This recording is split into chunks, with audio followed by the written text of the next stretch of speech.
You wouldn't build a house without a foundation, so don't build your business without one. This is Mindset Monday, where we lay out the tools, frameworks, and mindset you need to scale your contracting or trading business today. Well, here we are. Welcome back to Mindset Monday. Let me see if I can get this camera working. There we go. There we go. All right. Put my face in the frame, as they say. It's funny, like I'm not a camera expert. I have no problems talking, but as far as a camera expert, not so much, which is why I pay the experts. Well, you guys know the drill. If you're here live, go ahead and drop your name and your business name into the comments so we can give you the good old shout out. I want to share a funny experience that happened yesterday. Well, looking back, maybe funny. At the time, not so funny. We went out to Virginia. So we're in Utah. We went out to Virginia to visit my son and my daughter-in-law, who are both in the Navy. And it was a cross-country flight. There's no directs. So we had to go down either to Atlanta or Dallas, and we chose Dallas. If you've been to either of those airports, you know what the drill. They both suck. They are both massive airports, and they both suck. So we fly in Thursday to Dallas. We have about an hour and change in between flights. Jump on, make it to Norfolk, Virginia. No real problems, right? Nothing delayed, no real problems. And we spend the next few days out there touring, having a good time, just relaxing and just enjoying the company, right? Well, Sunday is our flight back, which was yesterday. Now, if you're paying attention to the news, you know the good old U.S. government shut down. Hopefully they came up with a solution late last night or today, but they were shut down, right? Which meant they were restricting flights. Now, I kept checking, like in my app, checking. Are we delayed? Are we canceled? Are we anything? Nothing. I'm like, great. This is going to work out really nice. We're scheduled to leave there about 3 o'clock, a little before 3 o'clock, and arrive here and back in Salt Lake about 8 o'clock at night. I'm like, this will be great. And get home, decent hour, can prep for the week. Everything will be awesome. We get to the airport, and as soon as we walk through security, I check again. Oh, you guessed it. Delay. I'm like, son of a gun, this flight better not be canceled. So we're sitting there probably about an hour delayed, right? And the airport's filling up, all kinds of people. Plane finally shows up. I will not tell you what airline, just kidding. It was American. And the plane fills up. We jump on and off we go, right? And I'm on my app the entire time looking at our arrival time, 6:45, and our departure time for our next flight, 7 o'clock. Now, for you who have flown regularly, you know that they close the gate, the door, if you will, to the airplane 15 minutes prior. So I'm like, man, I'm going to have like a minute, if I'm lucky, to be able to make it to the gate, right? Well, here I am stressing out over this 2 hour, actually it's 3 hour and 15-minute flight from Norfolk to Dallas. And I'm looking at the clock. We land at 6:30. I'm like, perfect. Yeah, I'm going to have extra time. We should be able to make it. We should be just fine. Well, I started a stop clock, and I don't know why I did, but I started a stop clock, and it took us 19 minutes and 28 seconds to make it from the time we landed to our actual gate. 20 freaking minutes. So we're rolling in, and it is 6:50. Mind you, plane leaves at 7. So I get off the plane. They try to do the announcement like, hey, if you have a tight layover, let these guys through. Half worked, half not really. So I get off the plane and I start hauling butt, right? And luckily we're in the same terminal. So I was like, we got a fighting chance. And I'm running, get to the gate. I'm out of breath. Look at the lady, door's closed. She's like, sorry, we closed the gate 2 minutes ago. I was like, you suck. Myself, my wife, and my son were waiting to get on this plane, and we missed it by 2 minutes. So I'm like, what are my options? She's like, well, if you go to the American help desk counter place, whatever, they can help you out there. And I'm like, where is that? She's like, that way. I'm at C27 or C29. I got to go all the way to C29 to C11. So I'm like, let's go. So I book it, right? And I don't know how far it was. It was a pretty good hike, probably at least half a mile. And I'm running through the airport, dodging people, baggage, dogs, whatever there was. Finally get over there, and there's a line probably like 50 deep. I'm like, well, I guess I'm not the only one. So the lady who's like right at the end of the line, she's like, "Oh, did you miss your flight?" And I was like, "No, your flight was delayed, which is why I missed my flight." And so she's like, "Well, call this number. You can stand in line. You could call this number." I call the number. The guy's like, the help desk guy. He's like, "All right, let me see if we can get you on a flight." He's like, and you can hear the clacking of the computer. And he's like, "Well, the next flight we can get you on is tomorrow at 5:17 p.m." I was like, "How is that going to help me more than 24 hours later? That doesn't help me." So I'm a little frustrated at this point. And my wife points out the fact. She's like, "Hey, where we live in Salt Lake, there's actually another airport, Provo, smaller airport, but I think they have United flights." So I asked the guy on the phone, I'm like, "Hey, do you guys fly into Provo?" And he's like, "Let me check." 30 seconds later, he's like, "Oh, we do have a flight tonight at 8:00 from Dallas to Provo. Let me see if we have any seats." And sure enough, he's got 3 seats left. We're the last 3 on the plane. Now, this was a CRJ 900. For those of you that know, it's a smaller plane. And we were all the way the last seat on the plane, right? So we finally make it, but our baggage doesn't make it. In fact, we're still trying to get our baggage. We finally roll in to the house about midnight, right? Because we had to deal with Uber. That was a different story. Now, why am I telling you about my adventures? Were they funny? Sure. Adventurous? Maybe, depending on who you are. But I'm telling you this because I realized at the time that sometimes I try and find the shortest connection point, the shortest layover, the shortest whatever the thing is, because I don't want to spend time in an airport, right? Staring at a screen, sitting around a bunch of smelly people. Like, I just want to get to where I want to get to. And if there's a direct, I'm taking the direct. I don't care if it's more expensive. But what I realized is because of the way that airplanes and airlines run nowadays, you have to give yourself at least an hour and a half in between because of delays, because you never know, right? So I went from thinking, oh, we're going to make it to my house on time to 4 hours later, and we lucked out, but I don't have baggage. My gym clothes, my gym shoes, like everything, my toiletries is all somewhere in an airport that we got to go figure out where. But it's interesting, right?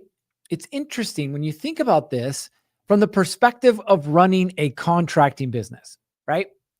Most contractors, and I don't care if you're doing 250 a year, if you're doing 2.5 million or more a year, but most contractors run their business hoping and praying that it's all going to work out. Like literally, that's what it was for me yesterday. I scheduled everything months ago. We get on the plane and all of a sudden things out of my control took over and the plan went out the window, right? And that's how most contractors run their business, is they hope and they pray that the way they're doing things is going to help them get the results that they want. Au contraire, my friends. Au contraire. In other words, that's not the way it works. Now, before we move on, I do want to give a few shout outs to some folks. We got Joseph Yuko with MJ Plumbing. Welcome to the show. Angel Nieves, or I should say Jose Nieves, Nieves Brother Construction, San Francisco. We got Logan out of Central Florida with Jitterbug Home Services. We've got James Gutierrez. Welcome, my friend. We've got Motivated Laborers. Rasheen. Welcome, my friend. We have... Okay, I don't know your name. Calibrain Growth. Hello to you. Oh, here we go. Next message. Lozado Construction or Contracting. Welcome. Motivated Laborers tuning in from Broome County, New York. And then we've got Joe M. Contracting LLC out of North Dakota. Again, if you're joining us live, go ahead and drop your name and your business name. We will give you a shout out. Oh, here we go. Got a couple stragglers. Rodney Butts, R&R Lawn Service. Anthony, welcome, my friend. And then we've got James Smith, post-trauma scene decon. So what does flying in the United States of America have to do with you running your contracting business? Well, I'm glad that you asked, because that's really what we're going to chat about today. The first and most important thing that you need to understand is there are three numbers that will tell you if a job's about to go south, right? Now think about it. Here I am, a passenger in an airplane, and I should have been paying attention to the numbers that were going to tell me whether I was going to miss my flight or not, which, by the way, I don't know why. American, great in the morning. American, later in the afternoon, evening, always delayed. I don't know what it is, right? And I should have been paying attention to that, and I didn't. Again, my responsibility. We got Adrian with Arc Roofing and Construction. Welcome, my friend. So what are the 3 numbers that you need to pay attention to as a contractor, right? Because here's how it normally works, right? You start a job, you're like, man, my markup, my margin's great, 50%. Like we're gonna make out great on this job. Halfway through, you realize you're bleeding cash, right? And you're like, well, what happened? What happened to the money, right? You're like, beginning of the month, full bank account. End of the month, I don't know where it all went, right? And the next month, we think we have it figured out, except we don't. And so it just happens again and again and again. And I could just keep going again and again, right? So what's the first number that we need to start paying attention to? And mind you, again, these numbers are warning signs that are telling you you have a problem, right? You remember the check engine light on your car. If you're like my son, you don't pay attention to it until you end up stranded on the side of the freeway and dad's got to come pick you up, right? But these are the warning lights for your business, okay? Number 1, bear with me as I give you the title, the name, and then I will explain what it means. Got a couple more stragglers. We got Ramiro, planning to legalize handyman and home remodeling. Thank you for joining us. We got Moises, Alpine Construction, literally getting his DBA today. Congratulations, my friend. Excited for you. Now, the first number, actual days versus scheduled days. Actual days versus scheduled days. Now, if a job, and this is just an example, but if a job is scheduled to run 10 days and you're 5 days in and you're not even halfway through, that, my friends, is a red flag. That is telling you you are not going to finish in time. In fact, 9 out of 10 construction projects experience overruns, meaning they go longer than expected. 9 out of 10. By the way, the average overrun is 28%, right? 9 out of 10. What does that tell you? That tells you that there's a high likelihood that your project is going to last longer than you thought it was. It's just the reality of it. Now, for some of you guys, you run the whole project, and that's great. You know, you replace water heaters. Awesome. For some of you guys, you're a sub to a general contractor, which means you expect to start a certain day. It's usually not that day. And now you're dependent on not just the GC, but other trades, and it gets a little convoluted inside of that, right? So whether it's residential or commercial, that's what ends up happening. So if that's the case, what do you need to do? Okay. The first thing you got to do is you have to look at it and say, all right, if I know that this job on average takes 30% longer, I need to allocate for that, right? Meaning you're going to have additional costs, your labor costs, probably material costs, and definitely overhead costs, right? So what do I recommend you do? In order to solve the actual versus the estimated days, right? Actual days versus scheduled days, I recommend that you always anticipate an extra 30% longer than what you think it's going to take. Why? Because then you're going to budget for that, which means higher likelihood of you having money left over at the end. Okay? Budget for that. Super, super important. In other words, if you think it's going to take 2 days, plan for 3. Plan for 3, charge for 3, labor, materials, all your other expenses, right? Make sure that you don't come out behind, that you're giving yourself an opportunity to come out ahead. The second one, budgeted hours versus actual hours. Okay, what does this mean? Well, now we're starting to look at how long it should take, but from a different perspective. Meaning, we're going to start talking about a couple of things we've mentioned here before. The first one is something we call scope creep. Now, I got a guy, he's a client, got a guy, sounds kind of funny. He's a client, he's an electrician. He works up in the fancy part of the mountain, right? It's called Park City. And he's building or working on a $20 million home. Now, this project has been going for 18 months. 18 months. He's been on the project about 12. He should have been on the project 8. So 4 months longer than he anticipated being. Well, what do you think's happening during that job? Well, first of all, he's having to pay more because he's there longer, right? He has not only the homeowner, but the builder asking for additional products and services. Now, when he first started the project, everything was on a just get it done basis. Hey, we're going to need, you want this, this, and this. Well, it's going to be an extra, $5,000, 10 grand, 15 grand. Just get it done, right? What's the problem with just get it done? Well, just get it done means good luck, you remembering it, them remembering it, right? 75% of projects, 75 experience this thing called scope creep, right? What does that mean? That means that 75% of projects in some way, shape, or form, somebody's adding something to it. It could be an additional valve. It could be a whole new bathroom, right?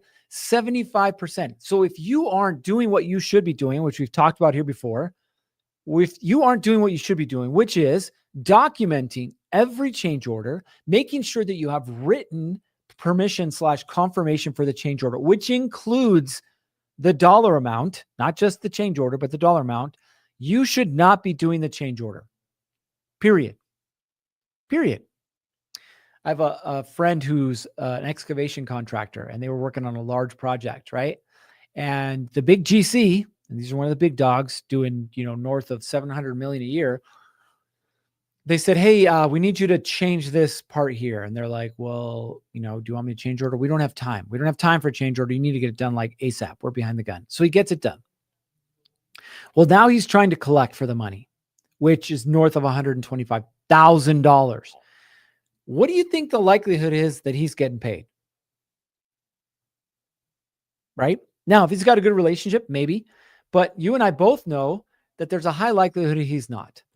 So instead of getting into that jam and trying to be Mr. Nice Guy who just decides that he's going to do it because of the existing relationship, because, they're good for it, because of whatever excuse you want to come up with, stop doing that and make sure that you get paid. Don't do any work that you have not been either down payment compensated for and/or you have a written change order in place, contract change order.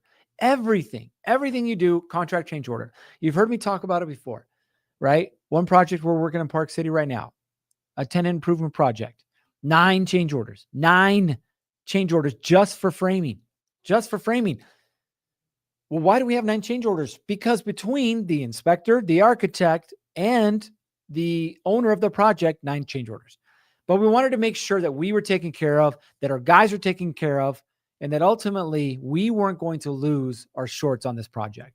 Okay? And neither should you on any project. If they're not going to pay you or sign for it ahead of time, what makes you think that they're going to do it afterwards? They're not. And that kind of leads us into number 3, which is change orders. Okay?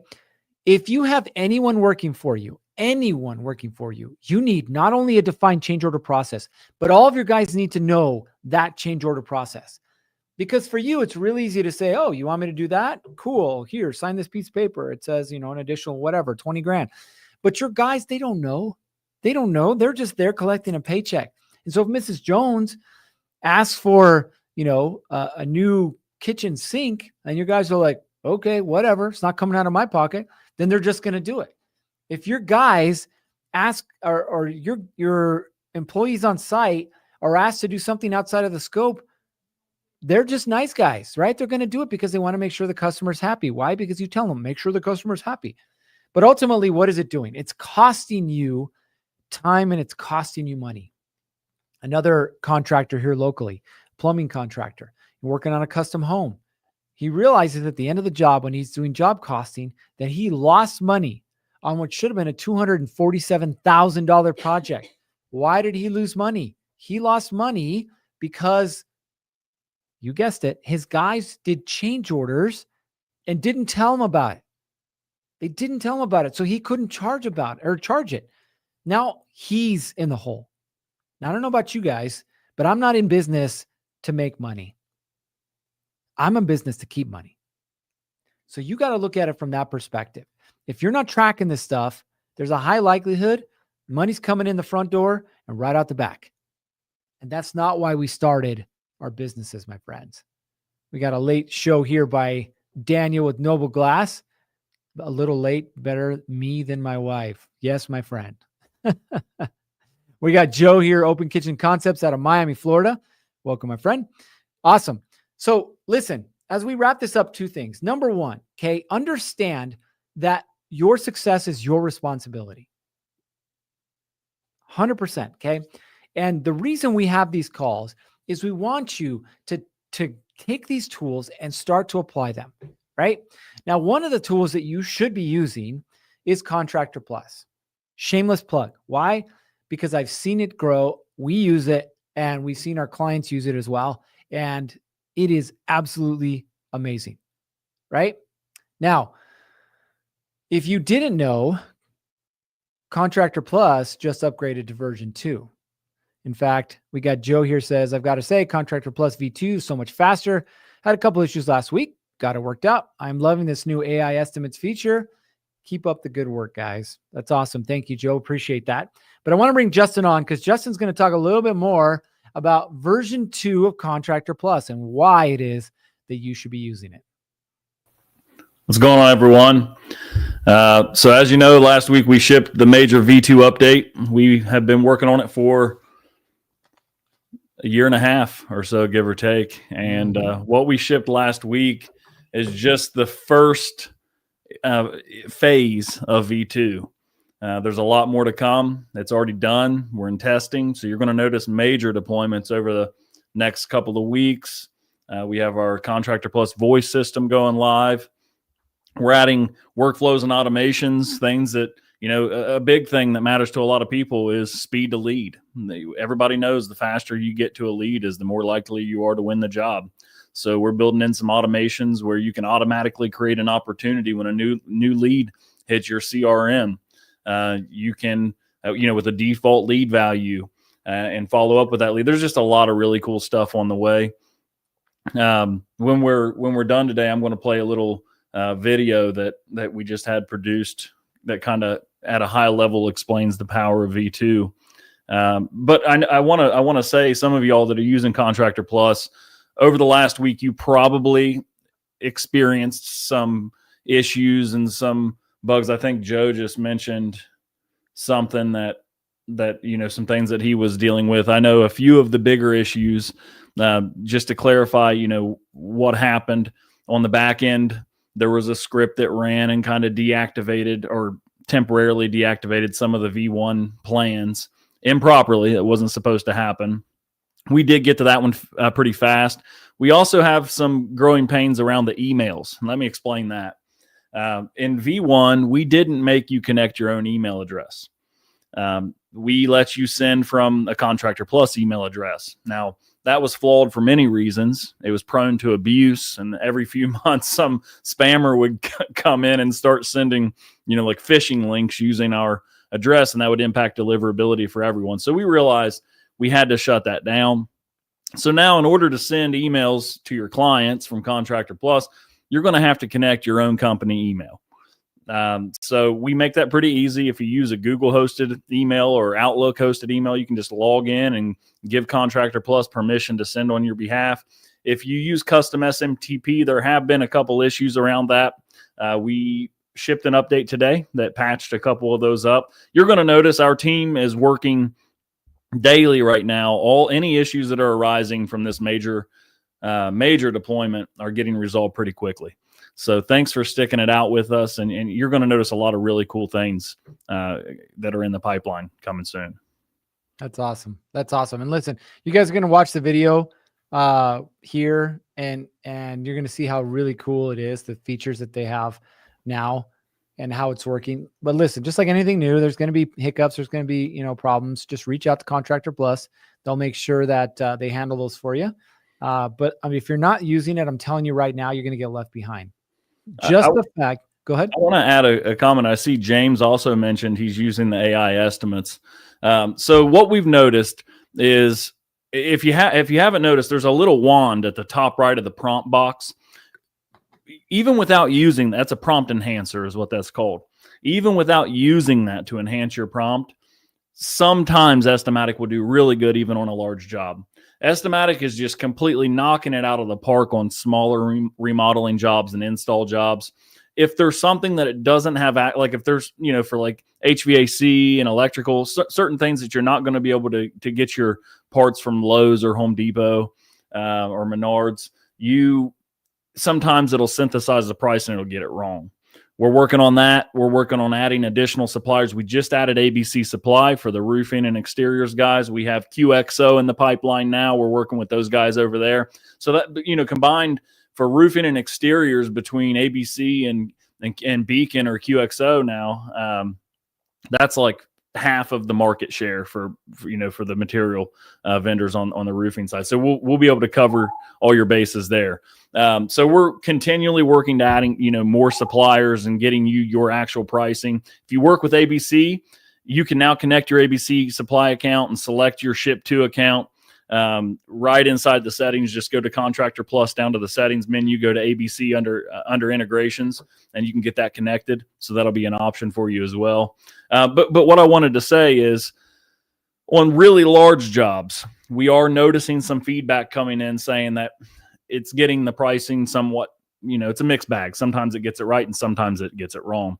And just so you know, that feedback tool is invaluable, because not only does it come to our team for us to manually review and build helpers to improve the output in the future, but also it goes into a database where Estimatic references to learn from. So when you submit feedback, make sure you're adding your comments.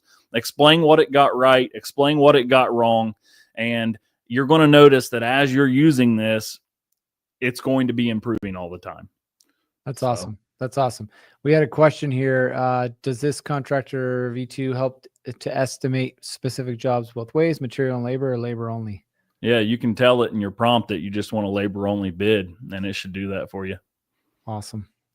Awesome. And then again, just some good feedback here. Go ahead. One other comment I want to make about this, just so you guys know, the way we've set this up, the pricing is going to look low. Some people, when they're building estimates, y'all are putting your total price that you want your client to see on the actual line item and not utilizing the markup tool. The pricing that Estimatic is going to put on your estimates is the base labor rate and the base material rate. Now, it can add the markup for you as well if you have that enabled, but just know that price that you're seeing on the line item is a base cost. That's essentially what you could expect to pay somebody or pay a sub to do it for you. So you need to be adding your markup on top of that pricing. Yeah, absolutely. Don't forget to do that. Angel says, I sent Hilda a few bugs I came along with. Other than that, very fast and good update. So again, listen, if you're not fully using Contractor Plus, you're missing out, right? Now, is it perfect? No, nothing is perfect, but you're going to have a higher likelihood of being able to get your estimates out quicker, more accurately, which ultimately will allow you to land more jobs. And as we say, make and keep more money. So with that being said, we're going to say sayonara, say see you next week. But before we do, here's a short video showing you all about Contractor Plus V2. All right, y'all. See you next week. Meet Contractor Plus V2, the complete OS for contractors, featuring a CRM that doesn't just store leads, but actually helps you run your business. Contacts, properties, jobs, schedules, documents, payments, connected in one streamlined workflow. A central inbox with two-way communication across email, SMS, and voice. Every message auto-organized by contact, property, and job. A built-in phone system that lets you assign numbers to teammates and groups, add your greeting and IVR, capture recordings, transcriptions, and AI summaries automatically. Now you can add optional line items to your estimates. Perfect for offering your clients upsells, add-ons, and good, better, best options. With Estimatic AI, you'll create fully itemized, client-ready estimates in minutes. Pull live labor, material, and permit pricing. Add your photos, blueprints, or measurements, describe the scope, and Estimatic does the heavy lifting. Track every opportunity with a clean Kanban that shows your deal value at every stage, so you can forecast and focus on what closes. With property profiles, every service address gets its own profile, timeline, and schedule. Plus unique email addresses for each property and job to file your outside emails straight into Contractor Plus. We've taken job management to the next level by adding phases, tasks, and subtasks with Gantt charts to help you manage more complex projects. We've also added progressive invoicing directly from the job, This is the most complete operating system ever created for general and trade contractors. Contractor Plus V2, the complete OS for contractors. Let's build.